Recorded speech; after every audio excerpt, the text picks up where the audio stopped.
आप टहलने जाते हैं और आपको रास्ते में पत्थर का एक टुकड़ा मिलता है। आप क्या करते हैं? आप उसे उठाते हैं और दूर फेंक देते हैं। लगभग हम सभी ऐसा करते हैं। क्या आपने कभी आकाश की ओर देखा कि आकाश में और भी वस्तुएं हैं? क्या होगा अगर मैं आपको बताऊं कि अंतरिक्ष में ठीक आपके ऊपर लाखों और अरबों चट्टानें बह रही हैं? चौंक जाएंगे ना?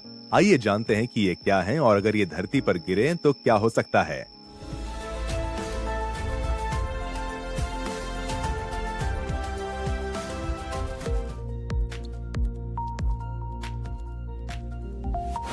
सौर मंडल के विभिन्न खगोलीय पिंड हैं, उन्हीं में से एक है क्षुद्र ग्रह।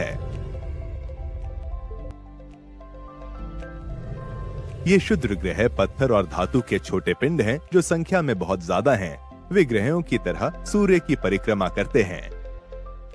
लेकिन सवाल ये है कि ये हमारे सौरमंडल में कहाँ स्थित हैं? इसका उत्तर है मंगल और बृहस्पति ग्रहों के बीच में। वे पत्थरों की एक विशाल पट्टी के रूप में पाए जाते हैं, जिसे एक क्षुद्र ग्रह बेल्ट कहा जाता है।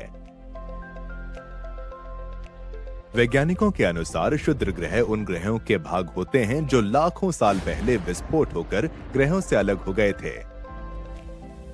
लेकिन कुछ वैज्ञानिकों का ये भी मानना है कि अतीत में कोई क्षुद्र ग्रह पृथ्वी से टकराया होगा, जिसके कारण पृथ्वी से डायनासोर विलुप्त हो गए। आइए अब उल्का पिंडों की बात करते हैं। और उल्का पिंड पत्थरों के टुकड़े हैं जो सूर्य के चारों ओर घूमते हैं और आकार में छोटे और संख्या में अत्यधिक होते हैं। क्षुद्र ग्रहों की भांति दो ग्रहों के बीच उनकी कोई विशेष पट्टी नहीं होती है। वे बस अदृश्य रूप से अंतरिक्ष में घूमते हैं और सूर्य का चक्कर लगाते हैं।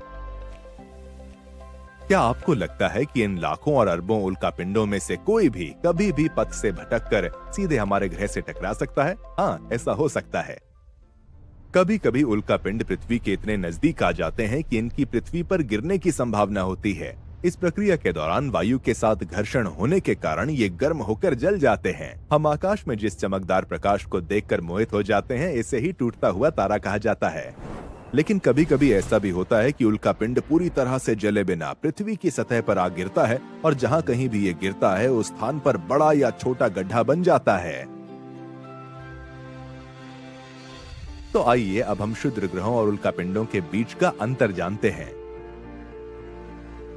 क्षुद्र ग्रह ज्यादातर मंगल और बृहस्पति ग्रहों के बीच पाए जाते हैं, लेकिन उल्का पिंड अंतरिक्ष में स्वतंत्र रूप से घूमने वाली चट्टानें हैं। क्षुद्र ग्रह आमतौर पर पृथ्वी पर नहीं गिरते हैं, लेकिन उल्का पिंड पृथ्वी के वायुमंडल में प्रवेश कर जाते हैं।